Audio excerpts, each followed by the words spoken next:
Good morning 7th class. आज जो हमने अपना फर्स्ट चैप्टर स्टार्ट किया था व्हेन वेयर एंड हाउ, इसका जो है 4th पार्ट रीड करेंगे। ठीक है, इससे पहले आपको मैंने बता दिया था कि कौन से सोर्सेज जो हैं हिस्ट्री को रीबिल्ड करने में या हिस्ट्री के बारे में हमें इन्फॉर्मेशन दिलवाने में हेल्पफुल होते हैं। ठीक है, अब हम जो इसका नेक्स्ट टॉपिक रीड करेंगे आर्कियोलॉजिकल सोर्सेज।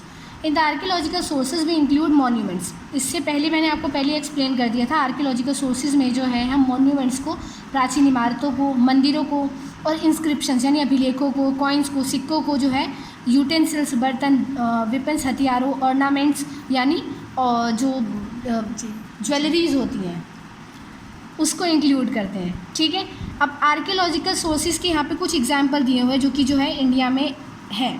ठीक है, टेम्पल्स जो कि जो है सिचुएटेड एट कोणार्क। कोणार्क जो है उड़ीसा का एक प्लेस है, वहाँ पर एक टेम्पल है, सन टेम्पल। तो वो एक बहुत इंपॉर्टेंट मॉन्यूमेंट है, वहाँ के किंग ने उसे बनवाया था। इस चीज़ के बारे में आप चाहे तो सर्च भी कर सकते हैं। अमृतसर में भी जो है बहुत सारे टेम्पल्स हैं, माउंट आबू में भी टेम्पल्स हैं।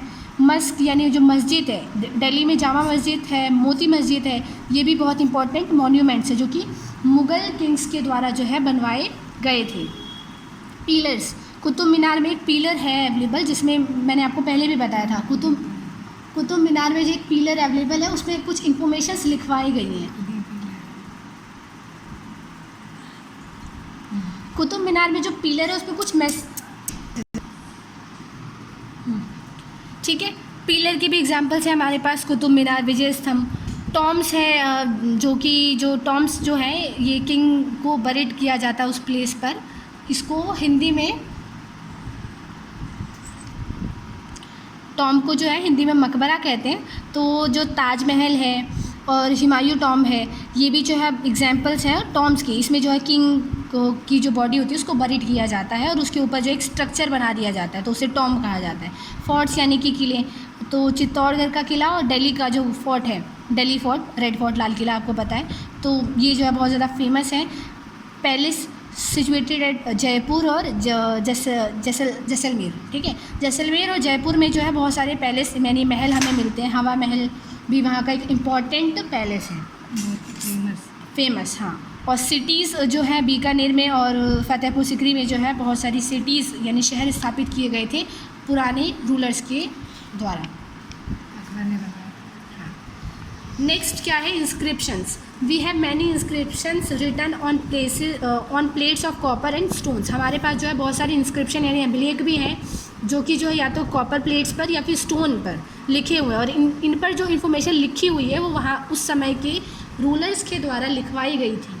ठीक है, और ये जो कॉपर या स्टोन पे जो इन्फॉर्मेशन लिखी हुई है तो ये जो है उन किंग्स के बारे में इन्फॉर्मेशन हमें देती है, या उस समय की जो सोशल या इकोनॉमिक कंडीशन थी इसकी इन्फॉर्मेशन हमें उनसे मिलती है।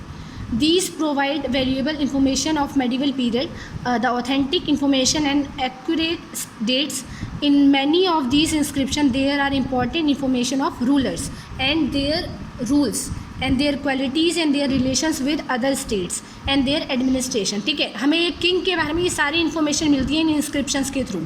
उस रूलर के बारे में, उस रूलर के द्वारा जो है किस तरीके से रूल किया जाता था, किस तरीके से जो वो पावर्स को अलग अलग जो है लोगों में डिस्ट्रीब्यूट करता था, बांटता था, और जो है दूसरे स्टेट्स के साथ उनके कैसे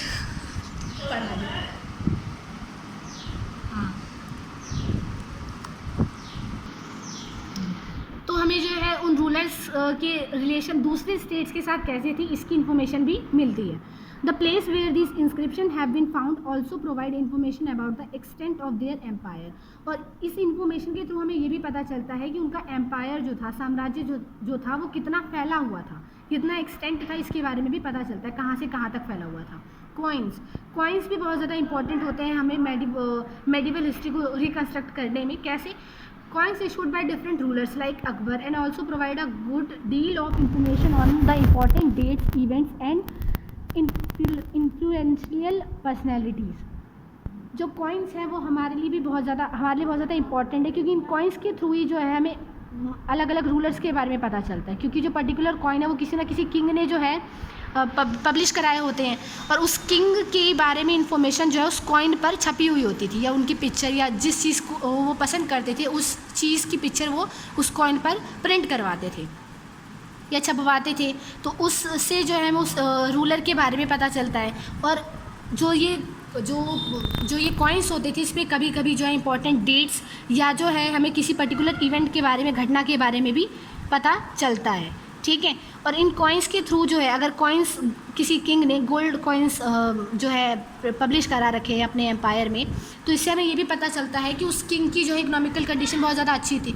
लेकिन अगर जो है किसी कॉइन ने मेटल के कॉइन्स बनवा रखे हैं, तो इससे ये पता चलता है कि वो जो किंग था उसकी इकोनॉमिक कंडीशन उतनी अच्छी नहीं थी। तो कॉइन्स से जो हमें ये सारी इन्फॉर्मेशन भी मिलती हैं। यहाँ पे कॉइन्स की पिक्चर आपको दी हुई है जो कि मेडिवल टाइम पीरियड की है, ठीक है।